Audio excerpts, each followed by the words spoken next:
Alright, that is a metal plate that I want to bolt to the top of my floor jack so that I can carry a transmission slash transfer case on top of it. I'll grind some holes in it for straps and all that.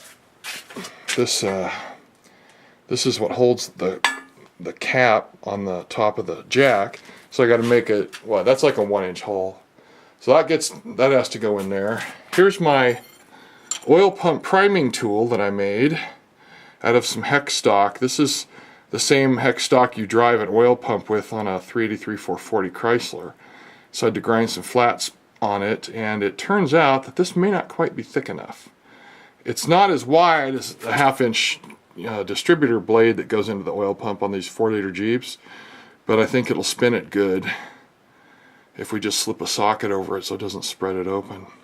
So this is okay. I can use the other end. This is 1/10 of an inch thick, and it looks like it needs to be thicker from what I understand. I ground it on that stone right there. It didn't even dull that stone. I was shocked and happy.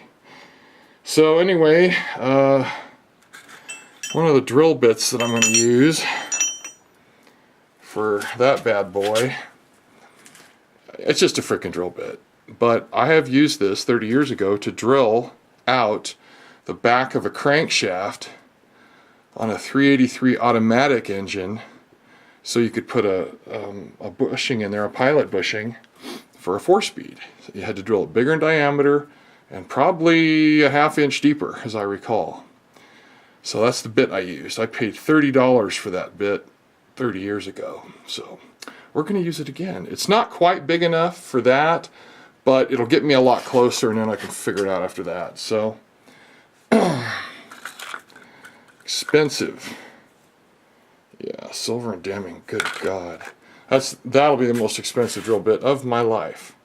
Okay, moving on. Yeah, the intake, exhaust, and the head are still hanging there.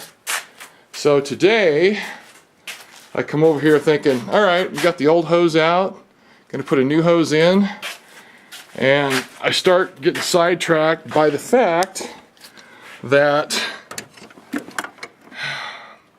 you see those 2 bolts sticking out of the back of the power steering pump? There's a plastic, looks like a screw-in plug with 2 flat spots on it. I'm assuming it's screw-in. I'm assuming a lot because I know nothing about it. But I think it's leaking like a sieve. The hoses don't route near the back of this thing, so I think that's the leak. It leaks a lot of power steering fluid. And because there's nothing here, no intake or exhaust or anything, it's way easier to fix the way it is right now. So it's worth the delay. So anyway, I need to go look that up. I have not rebuilt a GM power steering pump before. GM/Jeep.